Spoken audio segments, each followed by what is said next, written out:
Hola, ¿cómo están todos? Dios les bendiga mucho. Bueno, vamos a dar comienzo a la clase número 10. La clase es cómo resuelve el líder los conflictos. Qué importante es poder resolver los conflictos.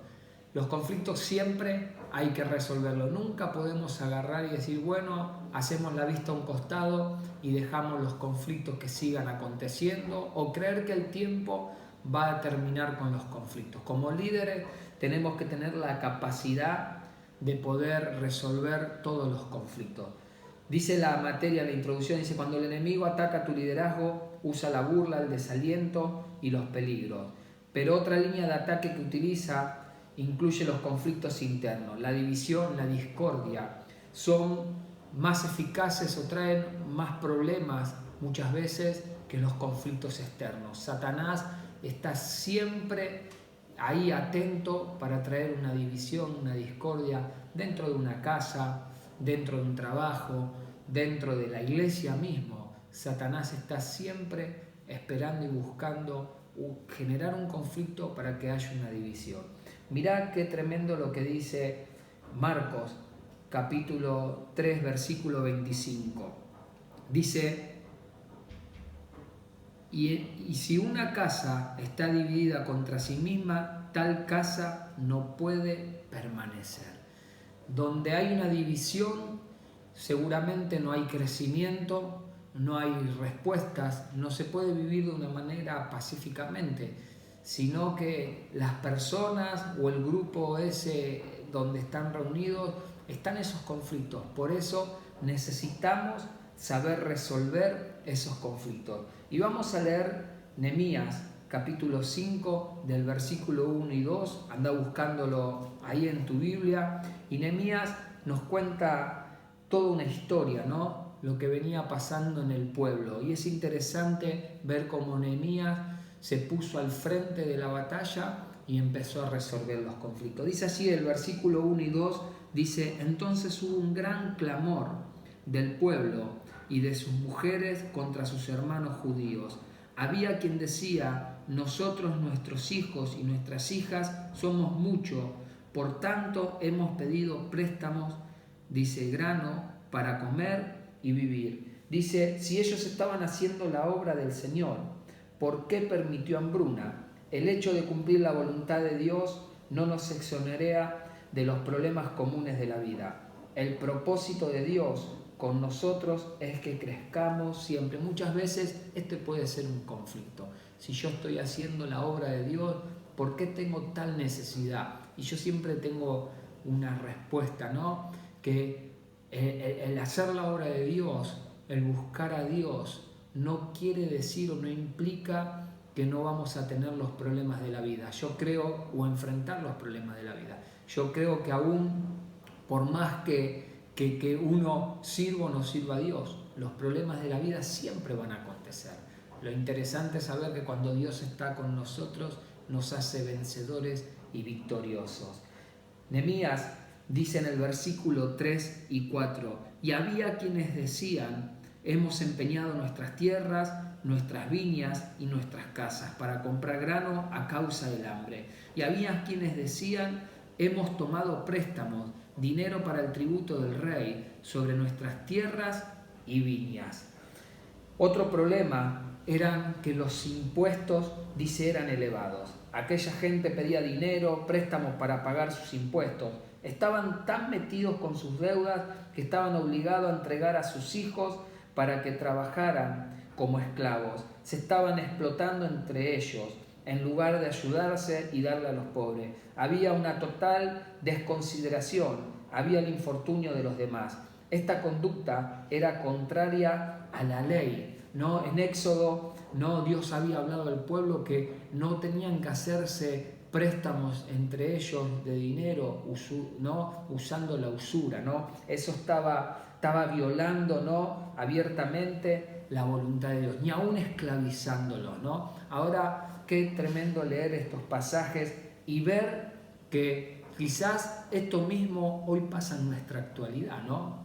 O el egoísmo, ¿no? Tomó parte quizás de nuestras vidas y hoy no estamos buscando el beneficio propio. Dice, los conflictos siempre tienen que ver con el egoísmo. Cuando hay un conflicto entre los que tú quieres y los que el otro quiere, hay un conflicto que si no lo resuelves, hay divisiones, ¿no? A veces el querer yo hablo quizás no es lo mismo que el otro quiere, y ahí es donde se desatan los conflictos. No siempre las cosas tienen que ser como yo las quiero o como yo digo que sean, ¿no? Y ahí es donde tenemos que tener la capacidad para poder resolver estos conflictos. Trabajar con gente es la mayor satisfacción que un líder puede tener. Como pastor, es lo más lindo que uno puede pasar en la vida, es trabajar con gente. Muchas veces dice, ¿no?, que puede ser también nuestra mayor frustración, ¿no? Porque a veces lo que uno quiere y anhela de la gente, quizás cuesta a veces lograrlo y que otra persona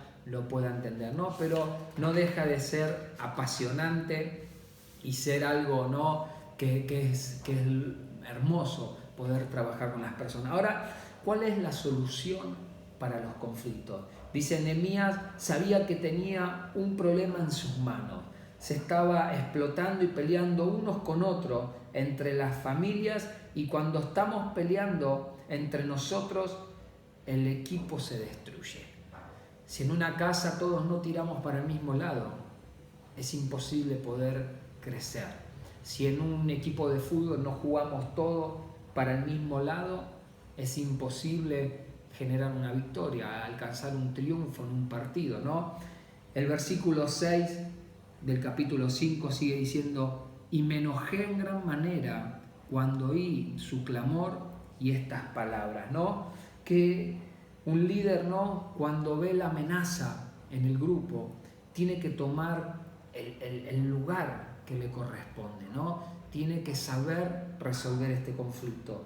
Dice, alguna de las formas que como líder debemos tener, dice, es enojarse. Dice, tu papel es el proteger la armonía. Nehemías no pasó por alto el problema que estaba dividiendo a su propio equipo. Hay ocasiones en las que es correcto enojarse.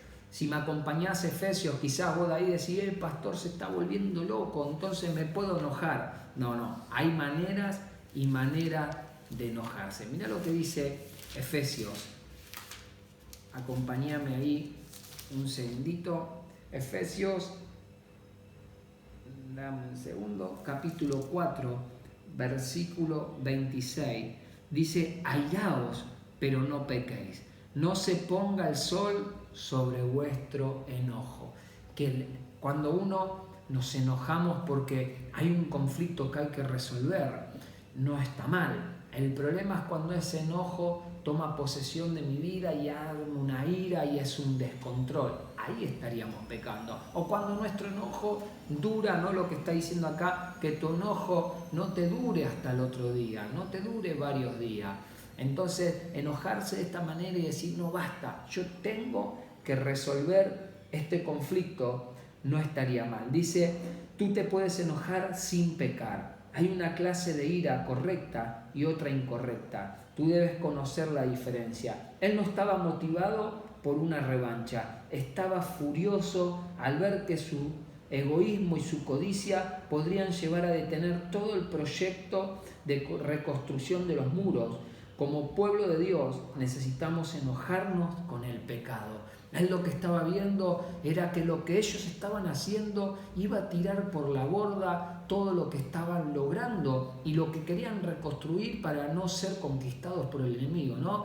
Ahí es cuando uno tiene que tomar el lugar y saber discernir y ver las cosas, decir, esto es lo que está entorpeciendo nuestra vida, nuestra familia, nuestra iglesia, nuestro grupo. Es ahí donde uno tiene que ser determinante y enojarse. ¿Y enojarse con qué? Con el pecado.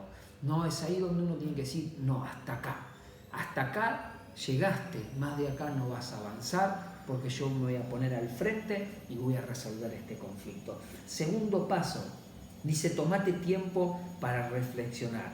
Piensa antes de hablar. Dice, la palabra hebrea usada aquí como reflexionar significa literalmente consulte conmigo mismo. La primera reacción de Nehemías fue enojarse. pero sostuvo una larga charla consigo mismo antes de actuar como consecuencia de ese enojo. Cuando el enojo se basa en las emociones, puede hacer mucho daño. Nehemías planeó su respuesta y la consultó con Dios. ¿Qué quieres que les diga, Señor? Tú tienes que enojarte solo cuando el egoísmo obstaculiza o daña la obra de Dios. Esas son las cosas que te deben enojar, ¿no? Nehemías consultó consigo mismo. Qué importante es poder tomarse el tiempo. Vieron que a veces nos enojamos y en ese enojo lo primero que hacemos es hablar y decir cosas que después decimos, no, ¿para qué dije esto? ¿Por qué no tuve un poquito más de paciencia y esperé y medité en lo que iba a decir? No solo pensar en nosotros hacia adentro, qué es lo que debemos decir, sino que Nehemías hizo algo que es recontra importante, consultarlo a Dios. Si yo te preguntaría en esta hora, ¿cuántas veces antes de decir algo lo consultas con Dios? ¿Cuántas veces decimos a Dios, Dios, está bien esto que voy a decir, esto que voy a responder? Muchas veces son impulsos nuestros y esos impulsos son los que a veces nos hacen decir cosas o actuar de distintas maneras que no corresponden, y es ahí donde terminamos de perder la razón. ¿Vio? Cuando hay un problema decimos, yo tengo razón de esto, y vos escuchás eso y decís, sí, es verdad, tenés razón, pero con la conducta que hicimos terminamos perdiendo la razón, porque actuamos de una manera equivocada. Mirá lo que dice Santiago, capítulo 1, acompáñame ahí un segundito más. Dice así, el versículo 19 y 20 dice, por esto, mis amados hermanos, todo hombre sea pronto para oír, tardo para hablar y tardo para irarse, porque la ira del hombre no obra la justicia de Dios. Todo hombre, dice, sea pronto para oír y tardo para hablar. Qué sabio que fue Dios. Nos dio 2 orejas y una sola boca. ¿Será que tenemos que escuchar más y hablar menos? Qué importante eso, ¿no? Que podamos escuchar. Dice, cuando nosotros nos enojamos, actuamos para vengarnos, y cuando nos enojamos con la ira de Dios, actúa con justicia. Dice, no te enojes cuando te hayan herido, irritado, frustrado, desilusionado. Enójate con la ira de Dios y no con la tuya. La ira impulsiva, dice, siempre te mete en problemas. Reflexiona antes de hablar. La ira de Dios es la que hace justicia. La ira nuestra es la que provoca o hace arder peor la llama de ese fuego que se había empezado a prender. Por eso debemos meditar y escuchar más. Meditar en Dios, pasar más tiempo con Él, y Dios es sabio y te va a dar las palabras justas para que puedas enfrentar ese conflicto. Dice, tercer paso, reprende, confróntate en privado con el que te ha ofendido. Versículo 5 de Nehemías, del capítulo 5, versículo 7, dice, entonces lo medité y reprendí a los nobles y a los oficiales y les dije, ¿exigís interés cada uno a vuestros hermanos? Y convoqué contra ellos una gran asamblea. Dice, cuando haya un problema que necesite solución, ve directamente a la fuente. No pierdas tiempo de buscar otras personas que te apoyen. Si alguien te ha ofendido y tú acudes a alguien primero, que no es esa persona, dice, ya habrás pecado. Nehemías fue directamente a los que estaban ofendiendo a Dios. Qué importante esto. Si yo tengo un conflicto con mi esposa, no necesito primero ir a buscar a mis hijos, ¿no? y armar con ellos, ¿no?, un grupo para ir a poder enfrentar a mi esposa. Lo que yo debo hacer es ir directamente y hablar con mi esposa.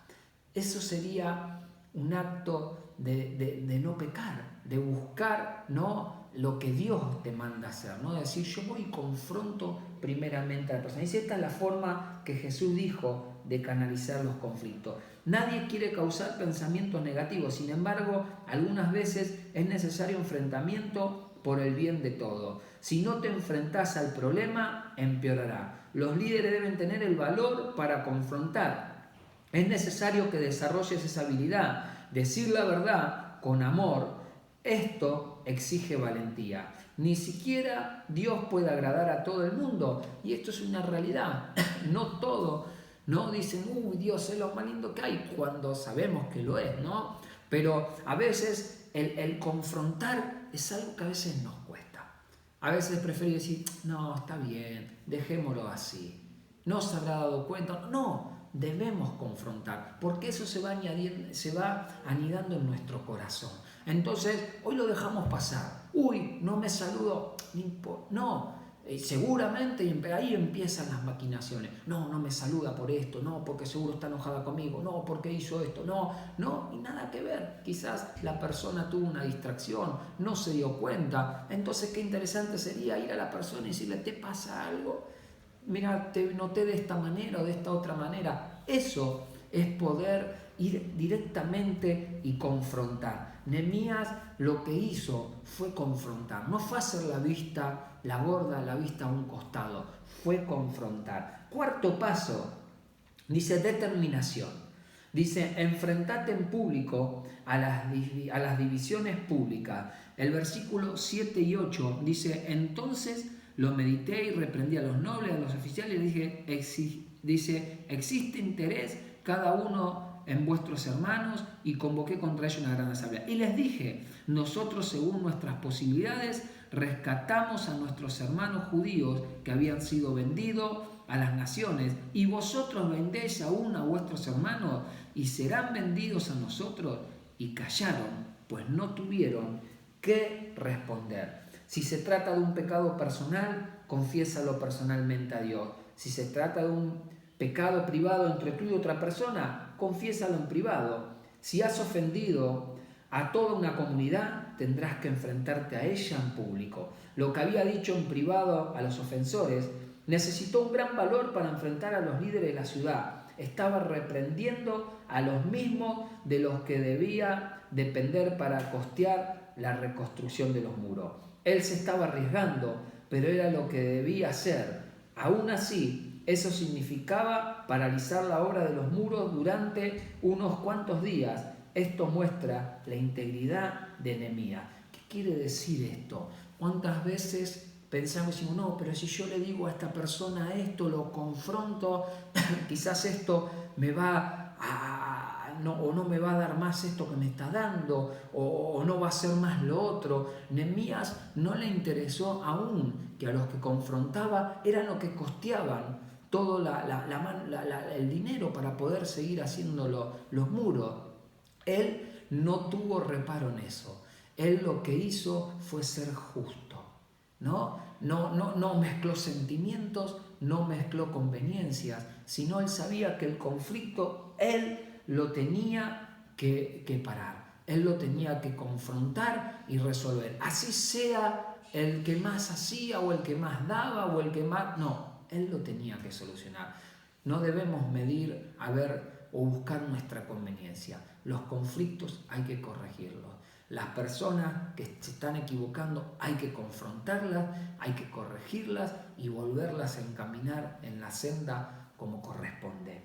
Dice el versículo 13 al 14, dice, además sacudí mis vestidos y dije, así sacuda Dios de su casa y de su trabajo a todo hombre que no cumpliese esto, y así sea sacudido y vacío. Y respondió toda la congregación, amén, alabado sea Jehová. Y el pueblo hizo conforme a esto. También desde el día que mandó el rey que fuese gobernador de ellos en la tierra de Judá, desde el año 20 del rey Artajerjes hasta el año 32, 12 años, dice, ni yo ni mis hermanos comimos pan del gobernador. Pero los primeros gobernadores que fueron antes de mí abrumaron al pueblo y tomaron de ellos por el pan y por el vino, más de 40 siclos de plata, y aún sus criados se enseñoreaban del pueblo, pero yo no hice así, a causa del temor de Dios. Dice, también en la obra de este muro restauré mi parte, dice, y no comprábamos heredad, y todos mis criados juntos estábamos allí en la obra. Además, 150 judíos y oficiales y los que venían de las naciones, dice, había alrededor de nosotros, estaban a mi mesa, y lo que se preparaba para cada día era un buey y 6 ovejas escogidas. También eran preparadas para mí aves, y cada 10 días vino en toda abundancia, y con todo esto nunca requería el pan del gobernador, porque la servidumbre de este pueblo era grave. Dice, él exhortaba a aquellas personas a que viesen el error de sus caminos e hicieran restitución inmediata. Su exhortación funcionó, los ricos se arrepintieron. El atuendo masculino en aquellos días incluía un mandil, tipo un delantal. Lo tomó, lo sacudió y dijo, esto es un símbolo de lo que Dios les va a hacer si no cumplen lo que han prometido. Los van a sacudir tan fuerte que van a perder todo lo que tienen. Quinto paso, el refuerzo. Dice, el refuerzo muestra desprendimiento. Él guiaba a los demás por medio de un ejemplo. Por su nombramiento como gobernador, él tenía derecho a una manutención que nunca tomó. El pueblo estaba pasando hambre. Ellos alimentaban a los pobres, los ayudaban. Hizo cuanto pudo utilizando sus propias riquezas personales. Nehemías dio con su ejemplo. Nehemías no pidió que los demás hagan algo que él no hacía. Uno como líder lo que tiene que hacer siempre es dar el ejemplo. Lo que yo pido es lo que primero yo tengo que hacer. Yo tengo que demostrarle al otro que yo lo hago primero. Nehemías hizo eso. Nehemías no tomó ningún beneficio. Nehemías todo lo que tuvo lo puso a disposición del pueblo. Conclusión. Cada vez que estés levantando algo para Dios, Satanás va a querer derrumbarlo, desafiarlo e impedir que triunfe. Es fundamental que tu equipo se sienta unido alrededor de tu propósito. ¿Cuál es tu responsabilidad? Tu reseña de trabajo dentro del equipo está en Efesios capítulo 4, versículo 3. Acompáñame hasta Efesios capítulo 4, versículo 3. Y ya estamos prácticamente terminando. Versículo 3 dice, solícitos en guardar la unidad del Espíritu en el vínculo de la paz. Qué importante es que nosotros somos los responsables y los encargados de guardar este vínculo de la paz, de tener armonía en nuestro grupo, en nuestro hogar, en nuestra iglesia, en nuestro trabajo.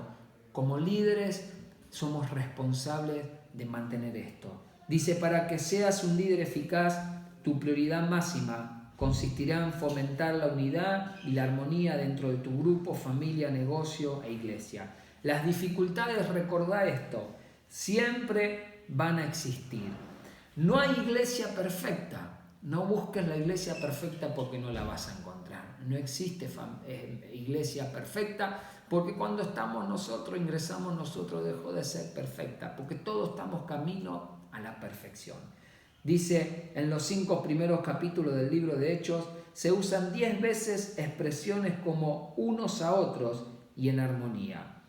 Hechos insiste 10 veces en la unidad que existía al principio en aquel cuerpo y en medio de ellos se producía toda clase de milagro. Cuando se tiene la unidad, el estilo de Hechos, se tiene el amor al estilo de Hechos, se tiene también el poder de Hechos y los milagros de Hechos. ¡Wow! Tremendo. Quiere decir entonces que si nosotros trabajamos como líderes para que esa unidad se concrete y estar bien unidos, enfrentando los distintos y confrontando los distintos problemas y personas, vamos a tener una gran victoria. Te aliento a que puedas seguir mirando. Vamos a estar mandando el trabajito que hay que hacer para esta clase. Dios te bendiga grandemente.